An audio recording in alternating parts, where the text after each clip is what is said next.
ఒక మనుషుడు పాపం చేశాడు, పోయి దాక్కున్నాడు. ఆదామా నీవెక్కడా అని వెతుకుతూ వచ్చాడు ఈ దేవుడు. వెతికిన దేవుడు ఈ దేవుడు వెతికేవాడు. ఈరోజు వెతికే దేవుడు ఎక్కడి నుంచి వెతికాడు?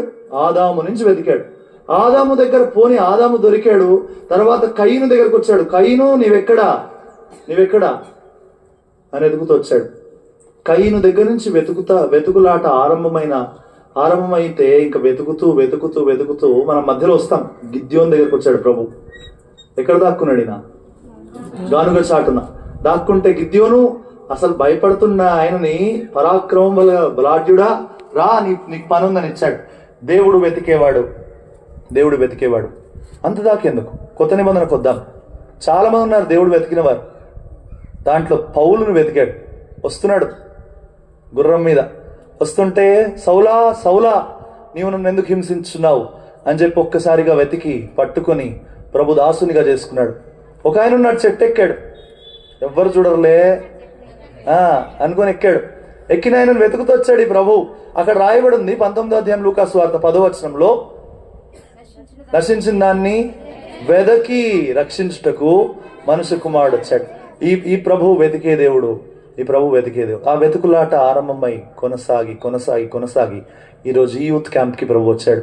ప్రభు వచ్చి వెతుకుతున్నాడు. ఎవరైనా బద్దలైన సందుల్లో ప్రాకారము దిట్టపరచుటకు, బద్దలైన సందుల్లో నిల్చుటకున్నారా అని వెతుకుతుంటే మన సమాధానం ఏంటో చూద్దాం.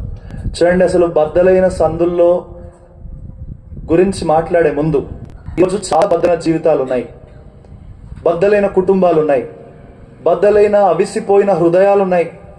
వారిని కట్టుటకు, వారిని ఆ బద్దలైన హృదయాలని పూర్తి చేయుటకు, ఆదరించుటకు, ధైర్యపరచుటకు, క్షేమమిచ్చుటకు, రక్షణ ఇచ్చుటకు ఈరోజు ఎవరైనా ఉన్నారా అంటే బద్దలైన ప్రజలను బాగు చేసేవారు ఎవరు లేరట.